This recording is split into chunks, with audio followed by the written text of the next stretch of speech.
Assalamualaikum warahmatullahi wabarakatuh. Yang terhormat kepada Ibu Profesor Dr. Sri Sumarni MPD dan Ibu Lia Dwi Ayu Pagrawati MPD serta teman-teman yang menyaksikan video presentasi ini. Sebelumnya perkenalkan, saya Desti Fitria sebagai moderator, Bira Tiara sebagai pemateri hubungan filsafat dengan pendidikan, Oktari Mirhansyah sebagai pemateri pengertian pendidikan dan fungsi tujuan pendidikan, dan Yayu Septi yang akan menjelaskan pengertian filsafat. Kami akan mempresentasikan hasil makalah kami yang berjudul Filsafat dan Makna Pendidikan dengan subtopik pengertian filsafat, pengertian pendidikan, fungsi dan tujuan pendidikan, filsafat sebagai landas pengembangan ilmu pengetahuan, dan hubungan filsafat dengan pendidikan. Baiklah, selamat menyaksikan. Baiklah, di sini saya akan menjelaskan tentang pengertian filsafat.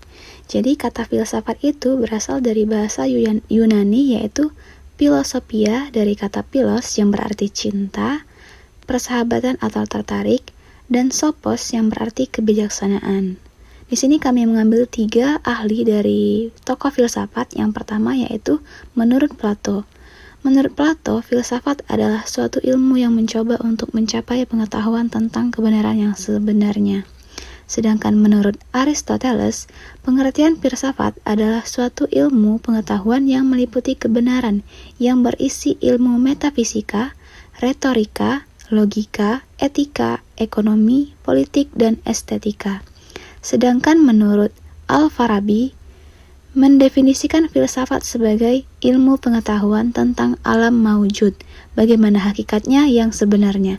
Jadi, dari 3 kesimpulan di atas dapat kami tarik, yaitu maka filsafat adalah ilmu pengetahuan tentang segala yang ada, menembus dasar terakhir pada suatu, sehingga tidak ada batas antara filsafat dan ilmu sebagaimana hakikat yang sebenarnya.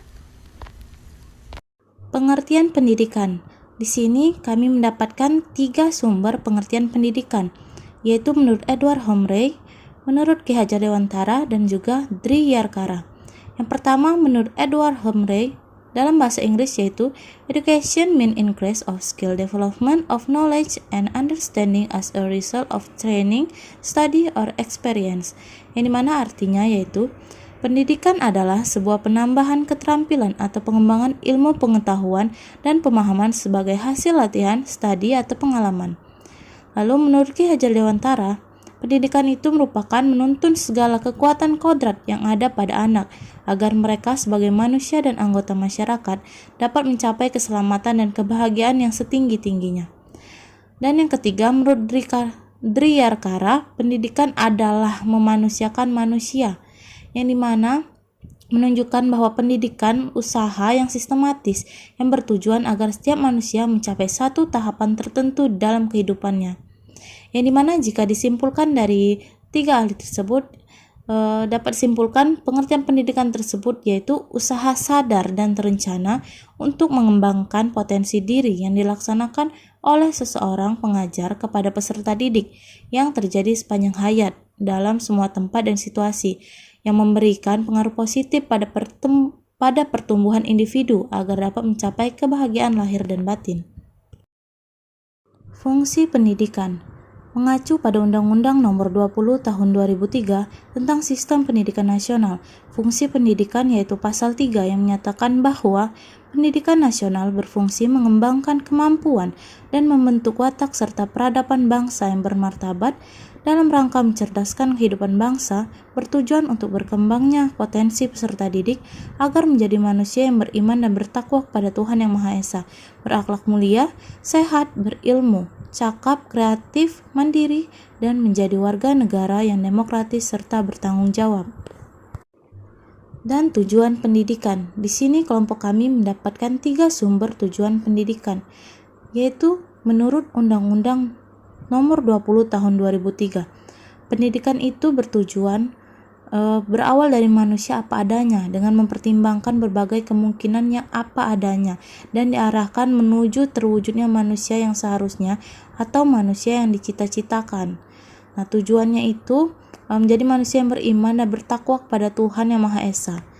Lalu tujuan pendidikan sesuai dengan TAP MPRS nomor 26 MPRS 1966.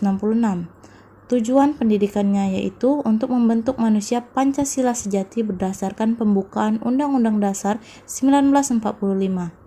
Dan yang terakhir, menurut Undang-Undang Nomor 2 Tahun 1989 ditegaskan bahwa pendidikan bertujuan untuk mencerdaskan kehidupan bangsa dan mengembangkan manusia Indonesia seutuhnya, yaitu manusia yang beriman dan bertakwa kepada Tuhan Yang Maha Esa. Nah, dengan demikian, dari ketiga sumber tersebut dapat disimpulkan bahwa pendidikan Indonesia itu lebih cenderung mengutamakan pembangunan sikap sosial dan religius dalam pelaksanaan pendidikan di Indonesia. Hal tersebut sesuai dengan Pancasila sila ke-1, yaitu ketuhanan Yang Maha Esa. Diadakannya sila tersebut menunjukkan bahwa Indonesia sangat mengedepankan sikap spiritual dan pengakuan terhadap keberadaan Tuhan Yang Maha Esa. Baik, di sini saya Desti Fitria akan menjelaskan apa itu filsafat sebagai landasan pengembangan ilmu pendidikan. Jadi ruang lingkup kajian filsafat itu ilmu akan mengalami perkembangan secara terus-menerus, dan hal ini itu tidak terlepas dari interaksi antara filsafat dan ilmu. Dalam ilmu pendidikan, filsafat ini mempunyai posisi seperti analog, artinya itu berkesinambungan dengan ilmu pengetahuan lain, yaitu dengan mengajukan permasalahan dalam bentuk pertanyaan. Sehingga dari sini, filsafat itu sebagai landasan pengetahuan, yaitu tentang hakikat. Dan substansi dari hakikat itu adalah paradigma atau sudut pandang dasar dari pengetahuan. Baiklah, materi yang kelima tentang hubungan filsafat dengan pendidikan. Secara historis antara ilmu dan filsafat pernah merupakan suatu kesatuan, namun dalam perkembangannya mengalami divergensi, di mana dominasi ilmu lebih kuat mempengaruhi pemikiran manusia. Kondisi ini mendorong pada upaya untuk memposisikan keduanya secara tepat sesuai dengan batas wilayahnya masing-masing. Bukan untuk mengisolasinya, melainkan untuk lebih jernih melihat hubungan keduanya dalam konteks lebih memahami khazanah intelektual manusia. Adapun persamaan, lebih tepatnya persesuaian antara ilmu dan filsafat adalah bahwa keduanya menggunakan metode berpikir reflektif dalam upaya menghadapi, memahami fakta-fakta dunia dalam kehidupan. Terhadap hal-hal tersebut, baik filsafat maupun ilmu bersifat kritis. Berpikiran terbuka serta sangat komitmen pada kebenaran.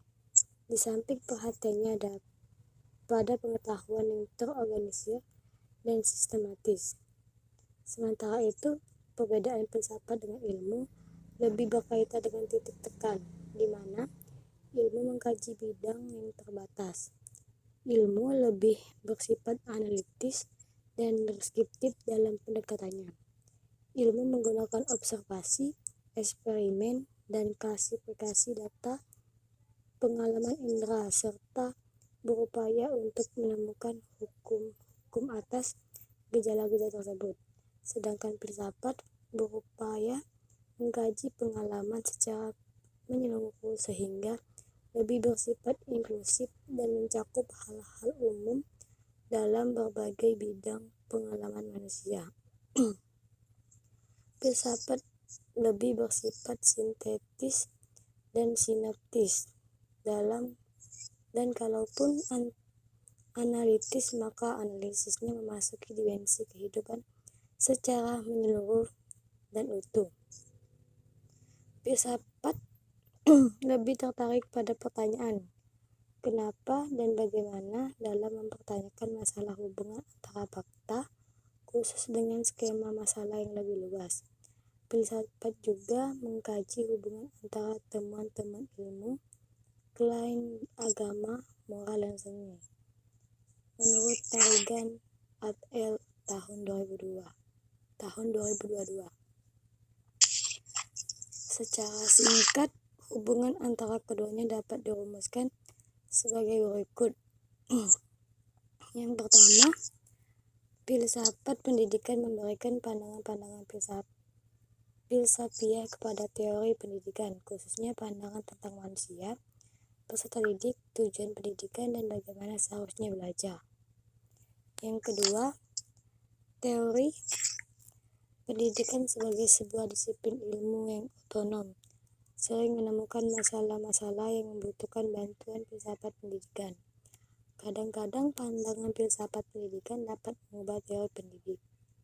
Yang ketiga, jika suatu teori pendidik tidak dapat dipertanggungjawabkan secara filsafat, khususnya yang berhubungan dengan hidup dan manusia, maka mengakibatkan perlakuan yang tidak bertanggung jawab.